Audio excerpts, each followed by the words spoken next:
Dear brothers and sisters, peace in the Lord. Today we continue our journey through the lives of the patriarchs, lives filled with faith, but also with human weakness. In today's reading, we step into one of the most sobering chapters in Jacob's life, a chapter where temptation came quietly, dressed not as an enemy, but as a loving mother's counsel.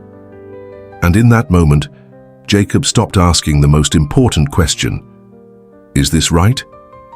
and instead began to ask only, "Will this work?" The story unfolds in Genesis chapter 27.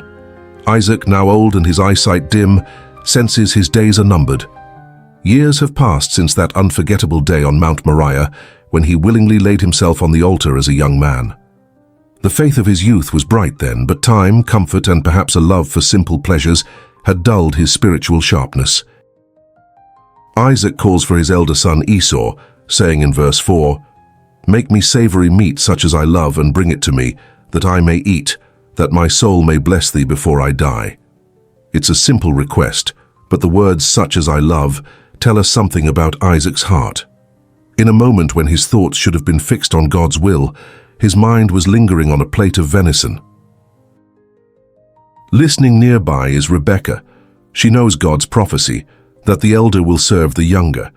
She remembers the day Esau sold his birthright to Jacob, and in her mind, it seems right that Jacob should have the blessing. But instead of trusting God to fulfill his promise in his way, she decides to take matters into her own hands. In verses 8 and 9, she urges Jacob, "Now therefore, my son, obey my voice according to that which I command thee. Go now to the flock, and fetch me from thence 2 good kids of the goats, and I will make them savory meat for thy father, such as he loveth." Her love for Jacob is fierce, so fierce that she's willing to risk everything. "Upon me be thy curse, my son," she says in verse 13. But this is love without principle, like fire unchained from a furnace. It can warm, or it can burn everything in its path. Jacob hesitates, but not because the plan is wrong. His concern is only practical. "My brother is a hairy man, and I am a smooth man. My father peradventure will feel me, and I shall seem to him as a deceiver, and I shall bring a curse upon me, and not a blessing." Do you see the shift? Instead of asking, "Is this right before God?" Jacob asks, "Will this work without getting me into trouble?" This is where the real danger lies, for Jacob and for us. As long as we stand on the ground of what is right, we are safe. But the moment we step onto the ground of what is merely possible or convenient, we're already halfway to a fall. Rebekah moves quickly. She dresses Jacob in Esau's clothes, their scent rich and familiar. She covers his hands and neck with the soft skins of the goats. She prepares the meal, and Jacob carries it in. And then it happens. Face to face with his blind father, Jacob says in verse 19, "I am Esau, thy firstborn. I have done according as thou badest me. Arise, I pray thee, sit and eat of my venison, that thy soul may bless me." One lie leads to another. When Isaac questions the speed of the hunt, Jacob replies in verse 20, "Because the Lord thy God brought it to me." He even dares to pull God's name into the deception. The air in the tent is tense. Isaac's voice wavers. The sound is Jacob's, but the feel, the smell, yes, that is Esau's. The old man eats, drinks, and then speaks the blessing. Jacob steps outside with the prize he thought he wanted, but instead of joy, there's a heaviness in his chest. The words of blessing feel hollow. He has deceived his father, betrayed his brother, and chained himself to a path that will soon lead him into exile. And yet, this is the man God will one day call Israel, a prince with God. If such a man can be transformed, there is hope for every one of us.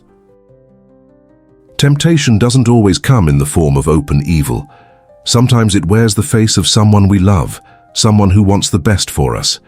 And sometimes it comes when we're tired or when our guard is down. The real question is not, "Will this work?" or "Will I get away with it?" The real question is always, "Is this right before God?" When we shift from truth to mere practicality, we step onto dangerous ground. The enemy knows how to use our reasoning against us. One small compromise opens the door to more, and soon we're caught in a chain we cannot break, unless God himself sets us free. But here's the good news. If God could take Jacob, a man who stumbled, deceived, and ran, and shape him into a man who wrestled with him and prevailed, he can do the same with you. This chapter is a reminder that God's transforming grace often begins when we see the weakness within us and bring it honestly to him. Dear brothers and sisters, I encourage you, when temptation comes, don't just ask if it will work. Ask if it is right in the eyes of the Lord. Today's reading comes from the book Israel, A Prince with God by F.B. Meyer, Chapter 3, The Stolen Blessing. If you've been encouraged or challenged by this reflection, I invite you to join us in reading through this book together, one chapter a day, as we trace the steps of Jacob's journey and see how God shapes a flawed man into a vessel of his purpose.